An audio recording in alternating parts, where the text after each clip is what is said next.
Banyak korban penganiayaan yang cacat permanen, namun tidak banyak yang pandai mengeksplor penderitaannya itu melalui kata-kata manis dan public speaking yang mumpuni seperti yang dilakukan oleh Agus.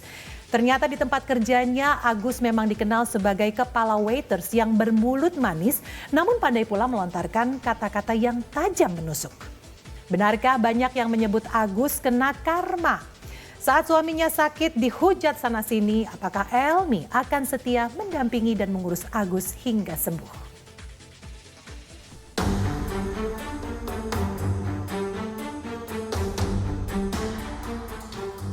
Pemirsa, belakangan di media sosial banyak bermunculan meme-meme Agus Salim, korban penyiraman air keras. Video parodi Agus mengucapkan Agus sedih, Agus kecewa dengan nada rintihan yang melengking menjadi perbincangan panas netizen karena bak drama di sejumlah sinetron. Publik menilai Agus Salim terlihat piawai meracik dan mengeksplor penderitaan itu melalui kata-kata manis dan public speaking yang mumpuni. Maklum, Agus Salim memang dikenal sebagai kepala waiters yang bermulut manis namun tak segan melontarkan kata-kata yang tajam menusuk hati. Dan korban dari kata-kata Agus Salim adalah karyawannya yang bernama Aji alias JJS yang akhirnya meluapkan kemarahannya dengan menyiram Agus Salim dengan air keras. Elmi Nurmala yang ditemui pun mengakui jika Agus Salim suaminya merupakan sosok yang tegas. Emosionalnya ini banget gitu, apapun kayak apa sih namanya ya, refleks gitu loh, langsung apa gitu, langsung sedih, langsung ketawa, apa gampang gitu. Kalau aku agak susah gitu. Elmi Nurmala mengakui jika ia memang naksir Agus Salim sejak pandangan pertama, sekalipun Agus Salim sempat menguji kesungguhan cintanya. Sejak pertemuan di kafe yang sama, Elmi Nurmala dan Agus Salim mengaku sama-sama mantap untuk menjalin cinta hingga naik pelaminan. Sayangnya keduanya enggan menyebut tanggal pernikahan mereka yang mengaku dirayakan secara sederhana itu. Sekalipun Agus tak henti memuji kepribadian sang istri yang menawan. Yang paling aku suka, dia orang cuek, nggak banyak ngomong.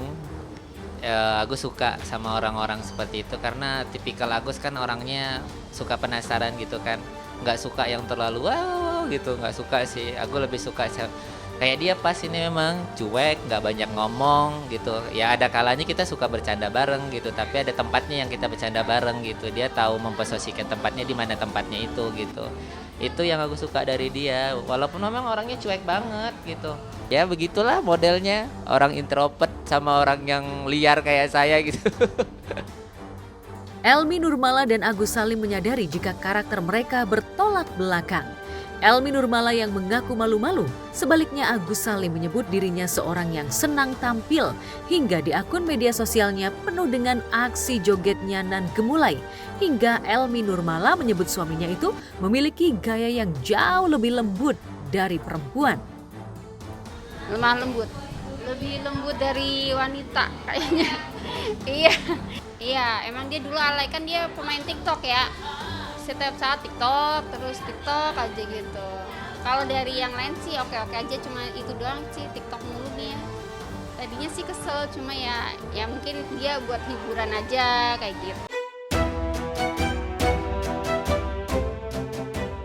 Aksi Agus Salim di media sosial yang belakangan menyebar di jagat maya justru menguak siapa dirinya. Dan benar saja, ia bukan hanya pandai berjoget, namun benar-benar memanfaatkan media sosial untuk mengumbar penderitaan. Bahkan beberapa kesempatan ia sukses melontarkan kata-kata disertai teriakan, diiringi tangisan dan memilukan akibat derita yang dialaminya itu. Aku sedih banget.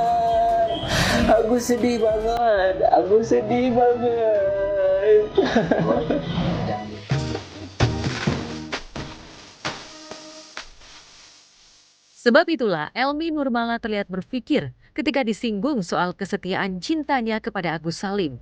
Apalagi Agus Salim kini dalam kondisi nan memprihatinkan dan tentu saja akan membutuhkan perawatan ekstra. Selain itu, kini suaminya sakit serta dihujat sana-sini. Lantas, apakah Elmi Nurmala akan setia mendampingi dan mengurus Agus hingga sembuh? Ya cuman kalau aku tanyain sayang nggak sih sama abang, cinta nggak sih, itu nggak pernah mau ngakuin kayaknya. Nggak tahu kebesaran gengsi kali. Enggak, sayang kok, sayang. Hah? Sayang. Sayang, coba bang tanya sama sayang ke kalau dulu tuh abang nyebelin nggak sih? Dikit. Nyebelin? Dikit sekarang nyebelin nggak?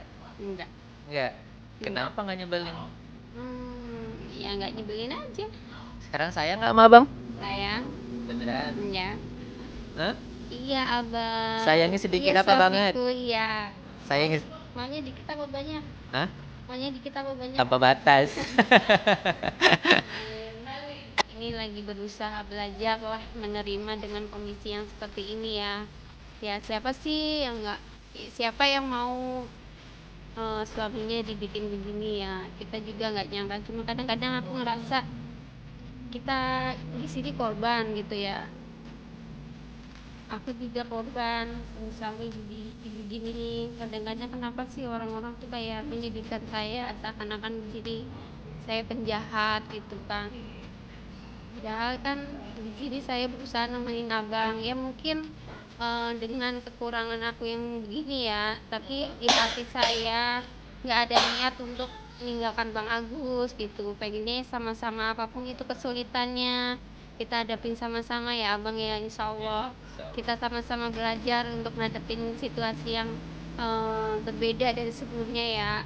Ya semoga kita bisa gitu ya, berdoa aja semoga kedepannya lebih dipermudah, nggak ada halangan apapun, dan ya tetap bersama-sama intinya gitu ya bang ya. Iya,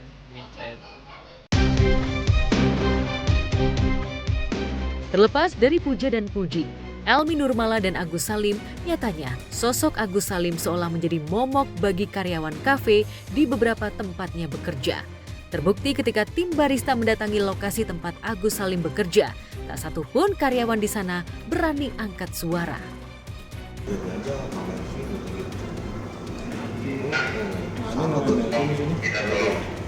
Itu kali, soalnya Agus dari sini resign udah lama.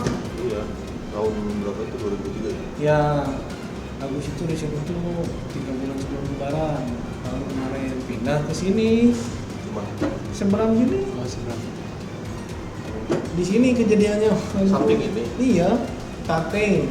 Oke. Nah itu di situ. Kalau di sini mau udah nggak ada teman-temannya, soalnya udah resign semua di sini mah. Berbanding terbalik dengan karyawan kafe tempat Agus Salim bekerja, warga sekitar yang sempat menyaksikan aksi penyiraman air keras yang dilakukan Aji terhadap Agus Salim justru tak segan menceritakan peristiwa mengerikan yang terjadi pada Minggu malam 1 September 2024 lalu. Iya, depan toko saya. Oh? Depan toko saya. Depan toko abang, di Iya. mana persisnya bang? Boleh ditunjukin bang? Awal kejadiannya ya mulanya di situ. Terus teriakannya di sini, jatuhnya di sini. Minta tolong di sini ya. Malam itu dia dibuntutin sama si Aji itu tersangkanya, lalu dicegat di situ depan warung saya, lalu disiram. Ini warung bapak ya? Iya, Oh, disiram di samping warung saya lah sini. Iya. Pak, boleh Sementara itu, Aji yang kini berada di tahanan dalam kondisi baik menurut kuasa hukumnya. Aji tinggal menunggu jadwal sidang setelah Kamis kemarin berkasnya dianggap sudah lengkap dan dilimpahkan ke Kejaksaan Negeri Jakarta Barat. Sudah ya, hari ini agenda pelimpahan tahap 2 dari pihak kepolisian ke Kejaksaan, menyerahkan alat bukti dan tersangka. Tadi sudah dilaksanakan dan berjalan lancar gitu. Ya kita tinggal tunggu proses persidangan saja. Nanti kan dari Kejaksaan berkasnya akan dilimpahkan ke pengadilan untuk diagendakan persidangan. Ya kita tunggu info lah sama-sama ya. Kondisi Aji sehat sih. Tadi saya udah sempat ketemu juga karena proses tadi pelimpahan sempat ada interview dari Kejaksaan melalui Aji langsung mengecek seluruh profil-profilnya dia, berkas-berkasnya, dan tadi saya mendampingi di sampingnya dengan tim, dan Aji sehat, alhamdulillah.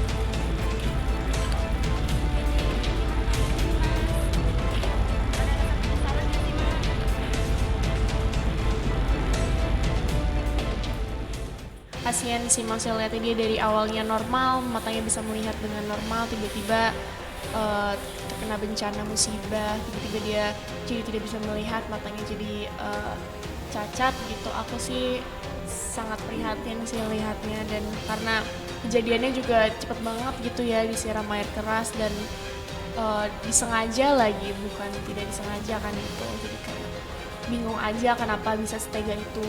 Karena kan di awal kan Agus mencari empati di setiap sosial media kan, tapi ternyata yang dia lakukan itu salah dan harus menyalahkan orang lain juga yang sudah membantu dia.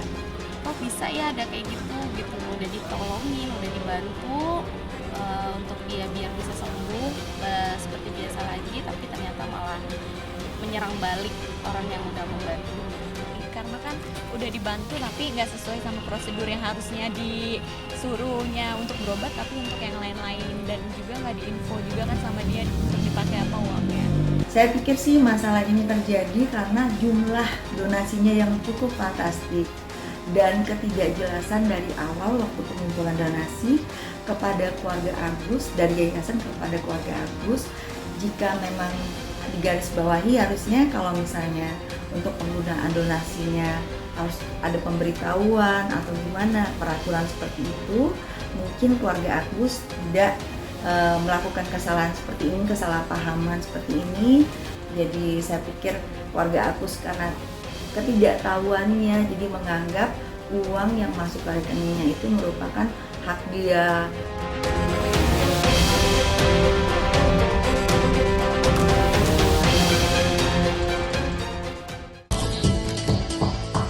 Lantas apakah Agus Salim akan memaafkan perbuatan Aji?